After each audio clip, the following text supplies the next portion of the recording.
अगर आपने अभी तक द ब्लैंक पेज ऑफिशियल को सब्सक्राइब नहीं किया तो सब्सक्राइब ज़रूर कर लीजिएगा और बेल आइकन को प्रेस करिएगा ताकि आपको हमारा हर नया जो एपिसोड है उसका नोटिफिकेशन मिलता रहे।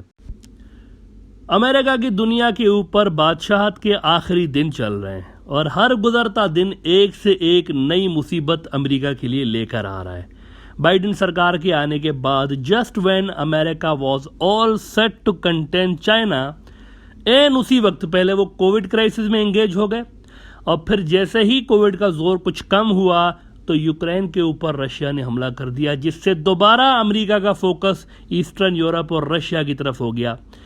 तो इस बीच वो जो कंटेनमेंट ऑफ चाइना वाला अमेरिका का प्लान था वो धड़ा का धड़ा रह गया। यूं महसूस हो रहा है गोया कि अब कुदरत भी अमेरिका को ये मैसेज दे रही है कि the game is over. China को पहले अमेरिका के मुस्लिम मुल्कों पे हमलों के वक्त और फिर वॉर ऑन टेरर के वक्त ये जो सफिशिएंट टाइम मिला है ना 20 साल, ये उनके लिए गोल्डन टाइम था ग्रो करने के लिए और यही मेन रीज़न है जिस वजह से अमेरिका पीछे हुआ है और चाइना आगे गया है। यानी 20 साल तक अमेरिका मुस्तकिल तौर पर जंगों में इन्वॉल्व रहा। अपनी सारी की सारी तवज्जो ग्रो करने की बजाय उसने एक्सपांड करने पे फोकस रखा। उन्होंने मिलिट्री एतबार से तो ओवर स्ट्रेच हो गए, यूँ महसूस हो रहा है कि ओवर स्ट्रेच हो गए और इसका सबसे बड़ा प्रूफ ये है कि वो मुख्तलिफ मुल्कों से अब अपनी फ़ौजें वापस बुला रहे हैं। आप देखिए अफ़गानिस्तान से वापस बुला ली हैं, 31 दिसंबर को इन्होंने इराक से भी वापस बुलाने के ऐलान कर रखे हुए हैं। लास्ट ईयर उन्होंने ऐलान किया था। तो ये ओवर स्ट्रेच होने की निशानी है कि आप इतना फैल गए हैं। जब सल्तनतें ओवर स्ट्रेच हो जाती है ना तो ये उनके जवाल की निशानी होती है कि अब वो गिरने वाली हैं और फिर वो अपनी फ़ौजें जो है वो वापस बुला के अपनी ताकत को ज़रा कंसोलिडेट करने की कोशिश करते हैं। यही कुछ अमेरिका ने किया है हालिया सालों में।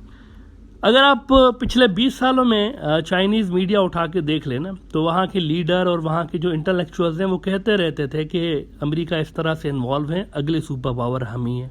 चाइनीज़ कहते रहते थे, आप उठा के देख लें पुराने अखबार उनके। लेकिन अमेरिका के अंदर वहाँ के इंटेलेक्चुअल्स की ये असेसमेंट थी कि चाइनीज़ बहुत पीछे हैं हमसे, ये कोई 2030-2035 में जाके हमारे लिए ख़तरा होंगे, which was a wrong threat assessment. और अब हालत यह है कि रूस के ख़िलाफ़ ही अमेरिका दुनिया को अपने साथ मिला नहीं पा रहा, तो चाइना तो उससे बड़ी एक फोर्स है, विच मीन्स अमेरिका की दुनिया पे हुक्मरानी के आखिरी अय्याम चल रहे हैं, आखिरी दिन चल रहे हैं, सूरज ढल रहा है अमेरिका का। अच्छा, इस बीच एक ख़तरा अमेरिका ने यह जता दिया है कि रशिया हमारे ऊपर अब साइबर हमले करके पत्थर के दौर में वापस भेजने की तैयारी कर रहा है। अब ये साइबर हमले किस तरह के हो सकते हैं, इस पे बहुत सारी थ्योरीज दी जा रही हैं। एक थ्योरी ये दी जा रही है कि मिलिट्री की जो साइट्स हैं उसको टारगेट कर सकते हैं रशियंस। दूसरा ख्याल ये जाहिर किया जा रहा है कि अमेरिका के पावर सिस्टम को टारगेट कर सकते हैं, जिससे फिर अमेरिका भर में एक केओस, एक अफरा तफरी पैदा हो सकती है। बाइडेन साहब ने वैसे 2-3 रोज़ पहले बयान दिया था कि रूस हम पर साइबर हमले करने की तैयारी कर रहा है। अच्छा, बेशुमार अमेरिकन कंपनियों पे अब तक साइबर हमले हो चुके हैं, माइक्रोसॉफ्ट समेत। और अमेरिका के अंदर एक्सपर्ट्स मानते हैं कि अमेरिका इस वक्त वैसे तैयार है नहीं। रशिया अगर साइबर हमला करता है ना किसी भी तरह का, तो वो मानते हैं कि हम तैयार नहीं हैं, विच मीन्स कि अगर हमले हुए तो बहुत सारा नुकसान हो सकता है अमेरिका को। अब आप में से बहुत सारे लोग कह सकते हैं कि ये कैसे कह सकते हैं आप कि अमेरिका तैयार नहीं है। मैं नहीं कह रहा हूँ, अमेरिका के एक्सपर्ट्स खुद कह रहे हैं। द गार्डियन लिख रहा है, दुनिया का एक बहुत बड़ा न्यूज़ आउटलेट है, इन्होंने लिखा है कि we are not ready, a cyber expert on US vulnerability to Russian attack. देखें, वो खुद कह रहे हैं कि हम तो तैयार नहीं हैं, अमेरिका तैयार नहीं है। 22 मार्च को, आज से 3-4 रोज़ पहले, बाइडेन साहब खबरदार कर चुके हैं कि साइबर हमले हो सकते हैं। मिसाल के तौर पर आप ये देखें, एसोसिएटेड प्रेस, अगेन दुनिया का एक बहुत बड़ा न्यूज़ आउटलेट है, इन्होंने लिखा था कि Biden wants US companies of potential Russian cyber attack. तो सवाल ये है कि अगर रूसी ऐसा करते हैं, जिसके चांसेस बहुत ज़्यादा है, क्योंकि भाई क्रेडिबल इंफॉर्मेशन होगी तभी तो बाइडेन ने ये बात की है ना कि हमले हो सकते हैं हम पे, तो चांसेस बहुत हैं। तो अगर रशिया हमला करता है तो क्या ये डिक्लेरेशन ऑफ वॉर के अंडर में आता है अमेरिका के हिसाब से? क्योंकि अरबों डॉलर्स का नुकसान होगा, मानते हैं, अनारकी होगी वहाँ पर, केओस होगा, अफरा तफरी होगी, सिस्टम्स कोलैप्स हो जाएंगे सारे के सारे, सब कुछ होगा, लेकिन बंदे तो नहीं मरेंगे ना इससे। अमेरिका के अंदर इससे साइबर हमलों से बंदे नहीं मरते, मतलब बाकी सब कुछ हो जाता है, आपका मुल्क स्टोन एज में चला जाता है, लेकिन बंदे नहीं मरते। तो फिर क्या cyber war declaration of war के अंडर में आता है, ऐलान जंग के अंदर में आता है, ये भी क्लियरिटी नहीं है। अब यहाँ पे भी इस पे भी काफ़ी सारा बहस हो रहा है वहाँ पे कि अगर ऐसा होता है तो क्या ये जंग की हम कंसिडर कर दें, या जंग हुई हमारे ऊपर। तो ये भी एक सवाल है कि क्लियरिटी नहीं है अमेरिका के अंदर। डी डॉलराइजेशन की तरफ दुनिया वैसे ही बढ़ चुकी है, बढ़ नहीं रही। डी डॉलराइजेशन, डॉलर का कोलैप्स शुरू हो चुका है। ये इस वक्त अमेरिका के टॉप के जो कंसर्न्स हैं ना, उनमें से एक ये भी है कि डी डॉलराइजेशन हो रही है दुनिया के अंदर। इट अपीयर्स के ट्रंप साहब बहुत ज़्यादा गंद मचा के गए हैं अपने पीछे, और अब बाइडेन साहब आए हुए हैं बेचारे। इनके लिए इतने सारे क्राइसिस हैं, इतने सारे, एक को मैनेज करते हैं तो दूसरा खड़ा हो जाता है। इनके लिए पॉसिबल नहीं हो रहा है, ऐसा लग रहा है कि इसको मैनेज नहीं कर पा रहे हैं। हालांकि मैं शुरू से ही कहता रहा हूं कि इस वक्त अगर कोई सबसे बेहतरीन चॉइस हो सकती थी ना अमेरिका का सदर बनने के लिए, तो वो बाइडेन ही था।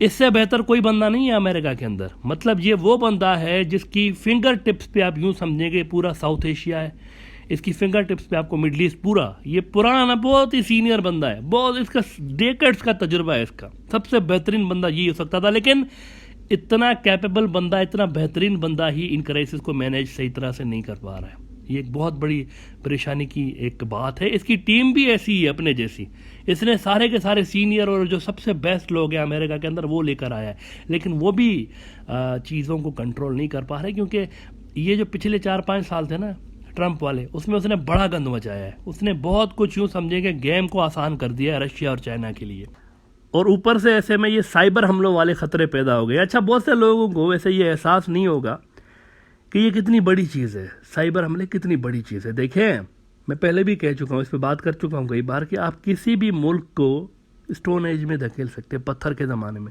साइबर वॉरफेयर के ज़रिए। कैसे? आप उस मुल्क के बैंकिंग सिस्टम को तबाह कर सकते हैं। बिना बैंकिंग सिस्टम के आपके मुल्क के अंदर सारा का सारा बिजनेस ठप हो सकता है। आप उस मुल्क की बिजली, गैस से लेकर पेट्रोल पंप्स जो होते हैं ना, उसका निज़ाम भी धपड़दूस कर सकते हैं। आप उस मुल्क की इंटरनेट की कनेक्टिविटी, उसको दुनिया से कट ऑफ कर सकते हैं। आप उस मुल्क का ट्रांसपोर्ट का सिस्टम बंद कर सकते हैं, उसकी जो ट्रेनें चलती हैं, मतलब वो भी बंद करवा सकते हैं आप। बिना कोई गोली चलाए ये सब कुछ आप कर सकते हैं साइबर वॉरफेयर के ज़रिए। और रूस के पास ये तमाम कैपेबिलिटीज़ हैं।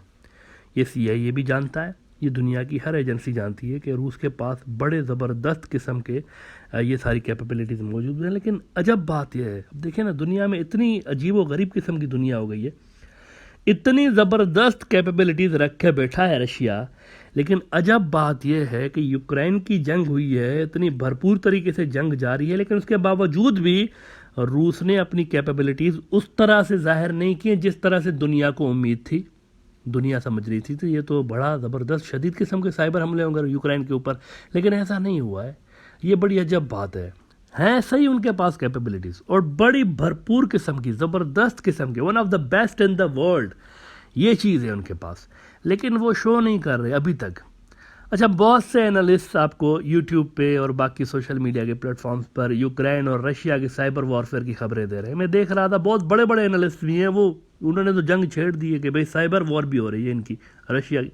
ओहो भाई, ये साइबर वॉर नहीं है, रशिया और इनके बीच साइबर वॉर नहीं चल रही, वो प्रॉपर जंग है। लेकिन साइबर वॉर का एलिमेंट इसमें मत लेकर आए, फॉर गॉड सेक। ये हल्की फुल्की टुक टुक हो रही है। It's not a cyber war, we can not call it a proper cyber war. ये टुक टुक है हल्की सी, ऐसे ही बस छोटे छोटे से क्लैशेज हैं। साइबर वॉर ये नहीं होती। साइबर वॉर एक बहुत बड़ी चीज़ होती है, इसको वॉर, साइबर वॉर नहीं कहा जा सकता। जो भी यूक्रेन और इनके बीच साइबर स्पेस में जो भी हो रहा है वो साइबर वॉर नहीं है। मिसाल के तौर पर द गार्डियन देख लें आप, दुनिया का एक बहुत बड़ा न्यूज़ आउटलेट है, ये भी लिख रहे हैं कि catastrophic cyber war between Ukraine and Russia hasn't happened yet, experts से। तो ये जो सारे एनालिस्ट आपको कह रहे हैं ना कि कोई बहुत बड़ी साइबर की भी कोई जंग छिड़ी हुई है, तो भाई ये कोई साइबर वॉर नहीं, ये टुक टुक है, ये तो ट्रेलर है, ट्रेलर, फिल्म नहीं स्टार्ट हुई, ट्रेलर है ओनली। ये गलत वादे फैला रहे हैं, दिस इज रबिश। अभी तक साइबर जंग नहीं छिड़ी, लेकिन छिड़ सकती है। यूक्रेन और रूस से ज़्यादा अमेरिका और रूस के बीच साइबर जंग छिड़ने के प्रॉपर खतरात मौजूद हैं। यूक्रेन और इनके बीच नहीं, अमेरिका और इनके बीच, रशियंस के बीच। पॉलिटिको अगेन, दुनिया का एक बहुत बड़ा न्यूज़ आउटलेट, आप देखें क्या लिख रहे हैं। कह रहे हैं कि the world holds its breath for Putin's cyber war. दुनिया सहमी बैठी हुई है कि अगर प्यूटिन ने साइबर वॉर लॉन्च कर दी तो क्या होगा। Again as I am saying, दुनिया की इकोनॉमियाँ तबाह हुई पड़ी हैं। कोविड से निकली नहीं थी कि जंग हो गई इतनी बड़ी दुनिया के अंदर, तो डिमांड और सप्लाई का वो जो एक अनबैलेंस हो गया था ना सारा का सारा निज़ाम, वो अभी तक अनबैलेंस ही है। तो वो सारी दुनिया सहम के बैठी है। अगर ये भी शुरू हो गया बीच में तो फिर तो मतलब सारा का सारा मामला ही धपड़धूस हो सकता है। अच्छा, ये जो मैं मुस्तकिल तौर पर कह रहा हूँ ब्रॉडर व्यू के अंदर कि अमेरिकी वर्ल्ड ऑर्डर धड़ाम से नीचे गिर रहा है और गिरता हुआ नज़र आ रहा है दुनिया को। कई बार बात कर चुका हूँ मैं ब्रॉडर व्यू के अंदर कि ये निज़ाम आलमी सतह पर, ये जो सिस्टम है ना, सिस्टम पूरा दुनिया के अंदर, ये सिस्टम गिर रहा है और नया सिस्टम इसको रिप्लेस कर रहा है।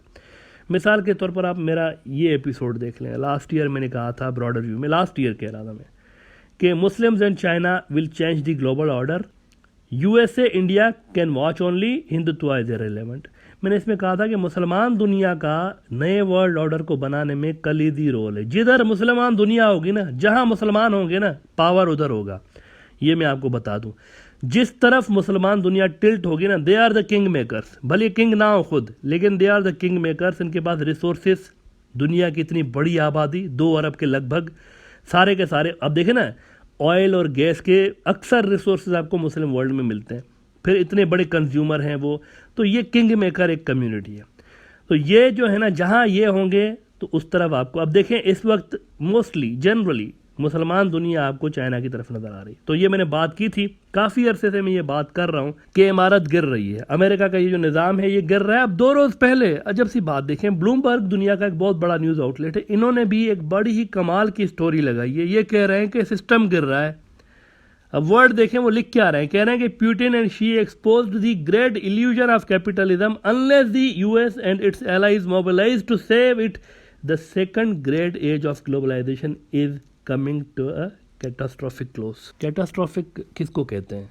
कैटास्ट्रोफिक जो है ना, किसी भी चीज़ की अचानक से मुकम्मल तौर पर तबाह और बर्बाद होने को कैटास्ट्रोफिक कहते हैं। अमेरिका की सरपरस्ती में चलने वाला ये पूरा निज़ाम तबाह होने के करीब है। मतलब ये बैठने लगा है, ये निज़ाम बैठने लगा है और नया निज़ाम इमर्ज हो रहा है। और ये सारी वियर एंड टीयर असल में उसी, ये जो चेंजिंग आ रही है ना, पहला निज़ाम कर रहा है दूसरा उसकी, ये सारी जो चेंजिंग, ये जो तबाही आपको नज़र आ रही है और एक केओस और अफरा तफरी, ये उसी की निशानी है असल में कि एक निज़ाम को दूसरा निज़ाम रिप्लेस कर रहा है दुनिया के अंदर।